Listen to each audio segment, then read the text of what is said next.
Captain Vijayakanth அவர்கள் மறைந்த பிறகு அவருடைய கட்சி பொறுப்பை அவருடைய மனைவியான பிரேமலதா விஜயகாந்த் அவர்கள் எடுத்து நடத்திட்டு இருக்காங்க. இந்த நிலையில பாத்தீங்கன்னா அவங்களுக்கு பக்கபலமாக விஜய பிரபாகரன், சண்முக பாண்டியன் ஆகிய 2 பேருமே இருந்துட்டு இருக்காங்க. சமீபத்துல பிரேமலதா அவர்களுடைய நடவடிக்கை சரியில்லை, அவங்க மிகவும் மோசமாக நடந்து கொள்றாங்க.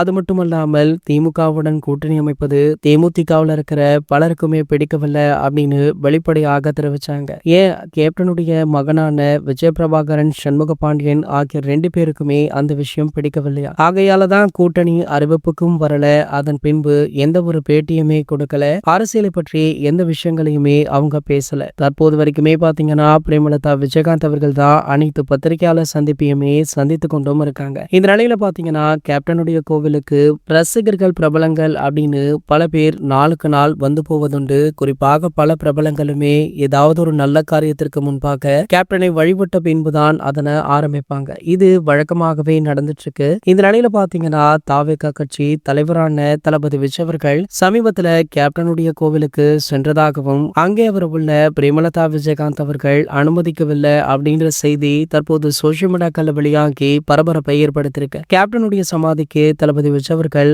அடிக்கடி செல்வது வழக்கமான ஒன்றுதான். ஆனா பிரேமலதா விஜயகாந்த் அவர்கள் திமுகவுடன் கூட்டணி அறிவித்த பின்பு இப்படி செய்வதால தளபதி ரசிகர்கள், தாவேகா தொண்டர்கள் அப்படின்னு பலருமே கொந்தளித்து போயும் இருக்காங்க. இது போன்ற செய்திகளை பத்தி நீங்க உடனே தெரிஞ்சுக்க நம்மளுடைய சேனலை மறக்காம சப்ஸ்கிரைப் பண்ணிக்கோங்க.